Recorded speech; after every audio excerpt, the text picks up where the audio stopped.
అంతర్యామి ఆధ్యాత్మిక కథలు శీర్షికలో ఈనాడు మనం వినబోతున్న అంశం దాటాల్సిన 7. భగవంతుడి సృష్టిలో సంఖ్యలన్నిటికీ కొన్ని ప్రత్యేకతలున్నాయి. సప్త సంఖ్యకు ఆధ్యాత్మికంగా ఎంతో ప్రత్యేకత ఉంది.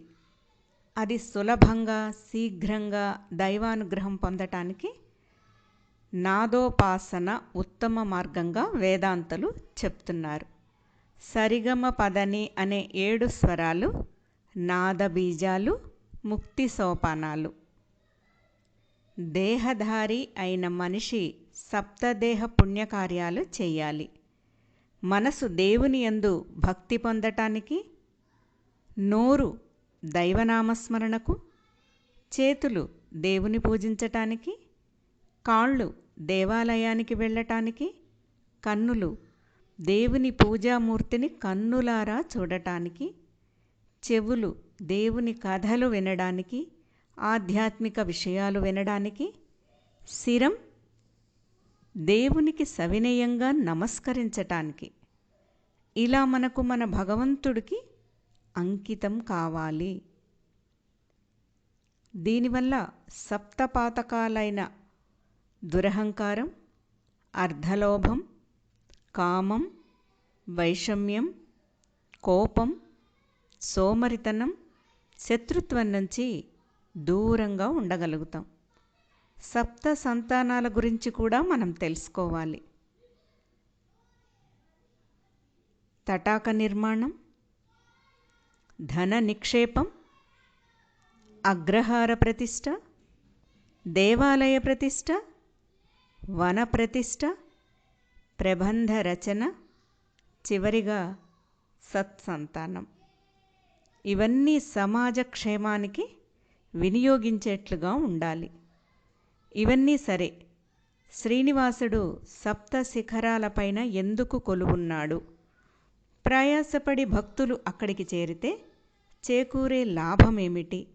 ఈ సందేహాలతోనే రాజమార్తాండుడనే యోధుడు తన గురువు వద్దకు వెళ్ళాడు.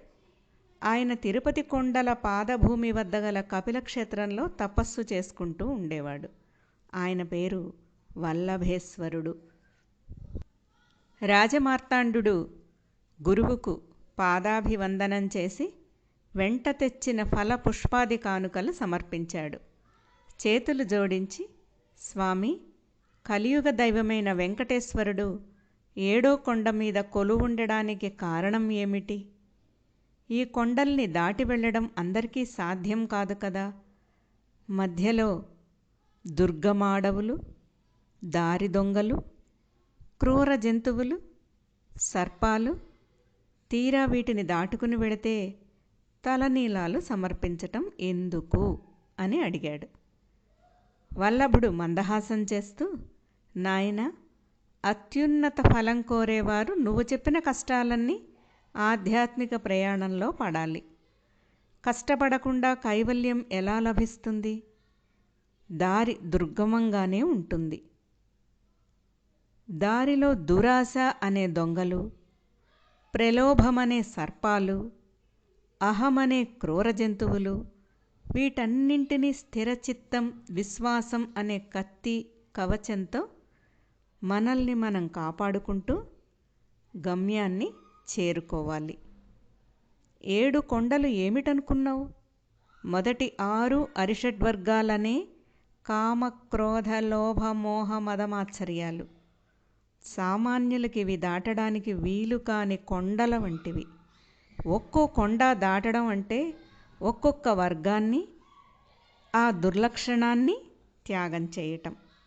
7వ కొండ చేరేసరికి మనం అరిషడ్వర్గాల నుంచి విముక్తి చెందిన వారమై నిర్మలమైన భక్తితో స్వామి ఎదుట నిలబడాలి అన్నాడు. అరిషడ్వర్గాలు మనిషికి గొప్ప సంకటాలు కదా స్వామి, వాటినెలా వదిలించుకోగలం? సంకటహరణుడే వెంకటరమణుడు. మనసులోని అణువణువును వెంకటరమణ గోవిందా అంటూ నామామృతంతో నింపివేస్తూ ఒక్కో కొండ దాటుతుంటే మనల్ని చుట్టుకున్న అరిషడ్వర్గాలనే 6 పాములు ఒక్కొక్కటిగా విడిపోతాయి. చివరకు స్వచ్ఛమైన ఆత్మతో స్వామిని చూడగలుగుతాం. ఇహ మోహ విముక్తిని పొందానని స్వామికి విన్నవించడమే నీలాలు అర్పించటం.